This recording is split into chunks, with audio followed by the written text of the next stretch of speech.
Au niveau de l'actualité, les conflits et tensions raciales en ce moment avec le truc antisémite aux États-Unis par exemple, cela a toujours existé, mais la venue, l'approche de la vague et la présence de changements cosmiques intensifient ces conflits. La plupart des gens sont contrôlés par des forces qu'ils ne comprennent pas, et surtout dont ils sont inconscients. Durant ces périodes, les gens prennent des décisions un peu illogiques. Même les gens plus intelligents disent des choses irrationnelles. Tout cela, c'est l'effet de la vague. Ceci dit, cela ne signifie pas que ces conflits existent à cause de la vague. Simplement, l'approche de celle-ci les intensifie. Cette partie du conflit vient du concept de la race élue. Historiquement, il existe 3 races qui se sont toujours battues pour le patrimoine de la race élue, sans discrimination. La race juive, noire et blanche. Les jaunes et les hindous peuvent essayer de la manifester matériellement, mais les 3 races qui essaient de le prouver spirituellement, religieusement, correspondent aux juifs, aux noirs et la race blanche. Et lorsque vous vous battez afin d'avoir un destin similaire, vous êtes contraint d'être confronté à d'autres personnes et groupes de gens se battant pour le même statut. Donc pourquoi ils se cognent mieux toujours le crâne? C'est l'algorithme et l'option de la race élue qui est promue dans les 3 races. Cela fait partie de l'algorithme. Donc voici l'algorithme et ce que l'algorithme permet de comprendre de manière plus approfondie. C'est aussi pourquoi, par exemple, la Russie et les États-Unis sont toujours face à face. C'est le destin, avoir une place d'importance dans les affaires mondiales. Donc si cela fait partie de l'algorithme, c'est leur droit. L'algorithme est simple. Comment trouver les personnes ou groupes de personnes impliquées dans une configuration donnée de l'algorithme? Pour chaque concept et ambition, les personnes ou groupes de personnes, entités impliquées par la poursuite de l'ambition ou du concept seront destinés à se confronter. Il existe aussi une configuration pour les pouvoirs surnaturels, acquérir des pouvoirs surnaturels à un certain degré et avoir sa salvation de l'âme. C'est un des concepts que beaucoup de chaînes et celles-ci poursuivent. Donc l'algorithme, le monde souterrain, tout fonctionne via le concept d'autorisation, du laisser-aller. Simplement, le point positif avec l'algorithme est que cette autorisation est automatique et non contrôlée lorsque vous arrivez à déchiffrer des trucs. Donc, afin d'avoir de la connaissance, il faut poursuivre la connaissance. À un certain point, si vous comprenez cette section précise de la connaissance, un concept disons, vous allez à l'autre niveau. Il existe aussi un algorithme pour l'immortalité, par exemple. Si vous êtes en dimension 3, encore malheureusement comme nous n'avons pas encore le niveau d'autorisation automatique afin d'accéder intégralement au monde supérieur, bien que nous le pouvons, et seuls nous possédons les moyens en nous-mêmes de franchir cette étape. Mais bon, si vous suivez l'algorithme, bien que ces chiens et que vous voyez ces plans d'existence supérieurs qui ne sont pas connus par 90% des gens, faut le dire, nous sommes à même de l'atteindre dans cette époque-ci, ou dans notre prochaine vue au moins. Est-ce que l'algorithme fonctionne vraiment ou est-ce du bluff? Il suffit de vérifier nos deals. Si vous vous souvenez, nous vous disions que les conflits terrestres et même raciaux ont des proportions cosmiques, c'est-à-dire que ces conflits existaient déjà dans d'autres plans d'existence. Peut-être que vous vous en souvenez. La différence est que nous n'étions pas en connaissance du concept aussi complexe de l'algorithme universel d'Orion. Or, dans la vidéo « Origine et finalité des races », nous vous disions justement que la mission de profil génétique est la raison principale de l'existence des races, et surtout que cette mission de profil génétique s'est propagée de race en race. Et c'est là que nous allons vous surprendre.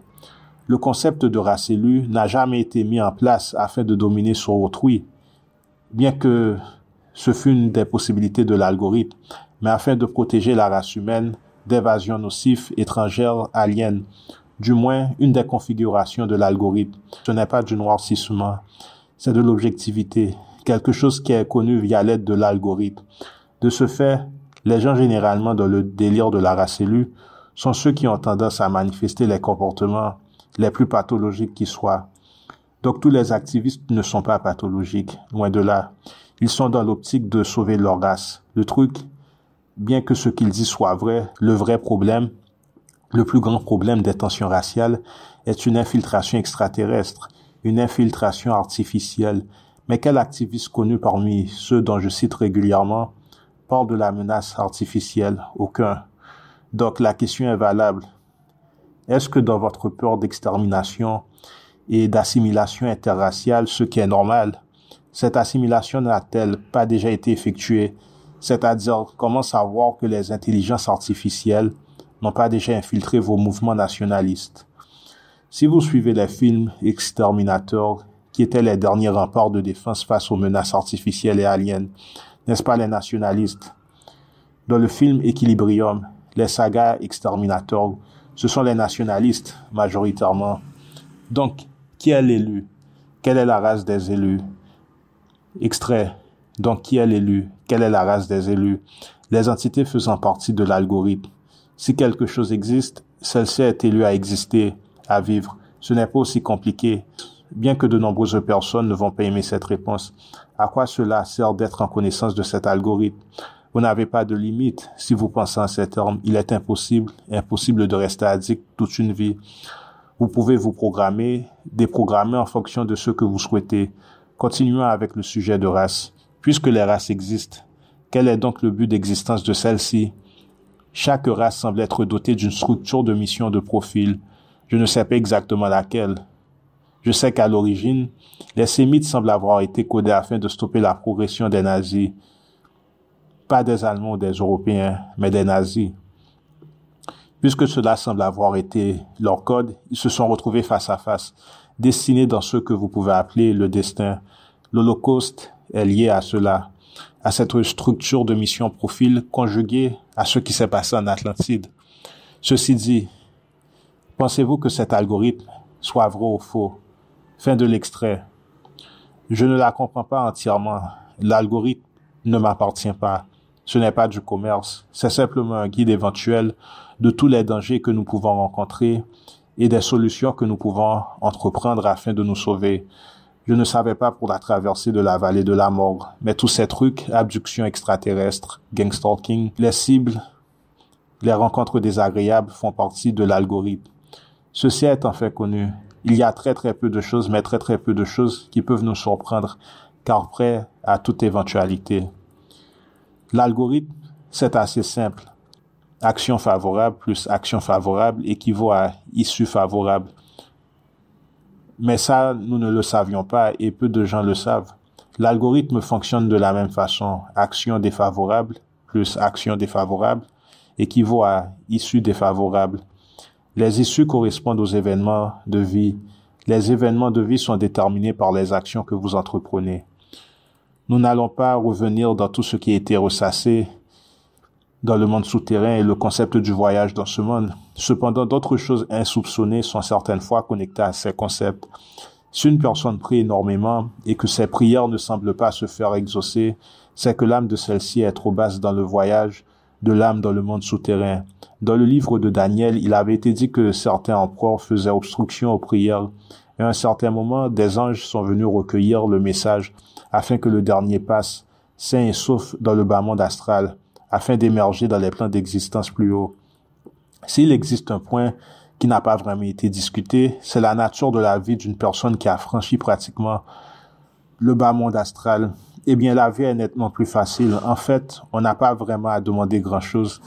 On dirait la labeur afin d'obtenir les trucs ne sont pas difficiles. Soit les choses vous sont offertes ou vous les recevez facilement. En même temps, nous n'avons pas d'attente énorme. Mais avant, nous prions énormément et peu de choses que nous demandions devenaient réalité. Aujourd'hui, c'est tout le contraire. L'autre élément qui change est votre environnement. Vous n'êtes plus vraiment entouré de gens toxiques, même au niveau familial, qui essaient de vous faire couler. Vous savez, les personnes qui chutent et essaient d'entraîner les autres avec eux.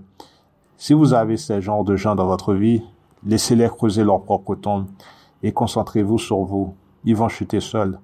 En tout cas, c'est mon expérience. Il est assez clair que certaines entités négatives se sont accrochées à certaines personnes. Vous ne savez pas honnêtement si la personne en question est encore elle. Vous savez de quoi on parle. Le sujet de vraies et fausses personnes. Être une âme aujourd'hui ne garantit pas d'en être une demain, etc.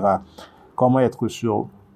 Je ne sais pas. Voilà un truc. Disons que vous avez entendu un message il y a 2 ans de cela à propos d'un phénomène négatif. Disons que 2 années plus tard, il vous semble que vous vivez le scénario actuellement décrit par la personne faisant la vidéo. Vous devez prêter attention à ces signes. Si par hasard, sans le vouloir, vous tombez de plus en plus sur ces genres d'informations de même type sans pour autant les rechercher vers d'autres sources, quelque chose de positif probablement essaie de vous dire quelque chose, de vous envoyer un message. Les signes sont toujours là. Les surprises n'existent pas vraiment, à moins que vous ne soyez pas attentif. Évidemment, lorsqu'une âme est dans le bas monde souterrain, celle-ci, ou plutôt la personne ayant l'âme occupant le réceptacle, ne voit rien venir. Ce n'est pas ainsi lorsque vous êtes sur le point de franchir ces zones de turbulence. Le brouillard n'existe presque plus et tout est plus clair. Moins de surprises. Ensuite, cela ne veut pas dire que vous serez riche aux as. Être au-dessus du bas monde souterrain signifie moins de stress, une vie tranquille, pas d'anxiété. Ou s'il y a, cela ne dure que 2 jours, pas 1 mois, 6 mois, 1 année. Vous n'avez pas peur de dormir, pas peur d'ouvrir l'œil le petit matin. La plupart des gens qui souffrent d'insomnie sont des gens hantés dans leurs rêves. Sur ce, toutes les pensées ne sont pas égales, ne se valent pas. Si vous êtes au-dessus du bas monde astral et qu'une personne vous veut du mal, la personne en question, celle-ci est déjà probablement dans un point noir de sa vie. Votre pensée a plus de poids. Une fois de plus, toutes les pensées ne se valent pas. Certaines pensées, dépendamment de la nature de la personne, ont plus de substance que d'autres. Si votre pensée a plus de substance que celle d'une personne vous voulant du mal, eh bien votre pensée écrase la sienne. Après, on ne connaît pas tous les composants, mais le constat est que rien ne vous arrive. Autre point insoupçonné, les douleurs physiques, les blessures atroces. Nous avons remarqué aussi que ces choses, ces accidents anodins ne se manifestent plus dans votre vie. Ce que nous avons expérimenté est que si cela au contraire vous arrive, est que vous pouvez faire le lien de cet accident anodin et de quelque chose que vous avez fait, de négatif généralement. En résumé, vous êtes à même de faire des liens entre des choses insoupçonnées, mais qui sont liées en fait. Lorsque vous êtes au-dessus du bas monde souterrain, au niveau de l'âme, vous avez une pyramide de protection, un bouclier qui vous protège et qui émet des signaux de danger ou de protection face à des gens antagonistes. Le corps qui frissonne, généralement, à cause que vous vous trouvez avec une personne antagoniste. Si vous faites ce que vous êtes censé faire, vous avez aussi un bouclier. En gros, on essaie de vous dire que rien vraiment ne peut vous arriver. 1 an plus tôt, cela avait été dit dans les vidéos du Merkaba. La sensation d'avoir un pied entre la vie et la mort. Mais le constat général est que vous êtes toujours en vie et sans aucune égratignure. Donc la vie de l'âme au-dessus du bas monde souterrain, c'est ainsi. Évidemment, vous n'aurez pas à avoir un pied entre la vie et la mort. Ça, c'était toujours des épreuves à l'époque. Mais même dans vos textes antiques, il est dit que rien ne peut vous toucher, que tous les cheveux de votre tête sont comptés.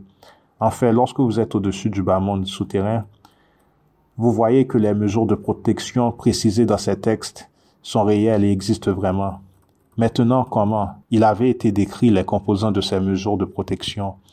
Il y a des anges qui vous entourent. Si vous êtes positif, vous avez d'abord de bonnes entités vous entourant. Si la personne est négative, de mauvaises entités entourent la personne, la laissant sans protection. Comme dit assez récemment, cette personne émet une odeur chimique la rendant compatible avec ces entités de par sa basse nature de fréquence et de vibration. Dans le cas contraire, c'est l'inverse. En fait, dans cette pyramide de protection, vous avez des anges. Certains sont féroces, au même titre que les nombres maudits qui sont les plus sacrés. Vous ne pouvez pas faire de la merde et espérer conserver cet état. En vrai, c'est un char céleste, la pyramide de protection. Vos dorsaux dans votre dos, ce muscle, dans votre prochaine vie, ce sont vos futurs ailes. Et le char qui est composé d'anges, exactement comme dans la vision d'Ézéchiel, qui a été occultement transporté par un être encore plus mythique, le dragon. Donc pour la question quel être transporte le char céleste, il y a des anges, mais la réponse cachée est le dragon. Ce n'est pas pour rien que ce sont les dragons qui conservent les trésors dans les films. Faites le lien. En fait, le premier nom de la terre fut Tiamat, dragon.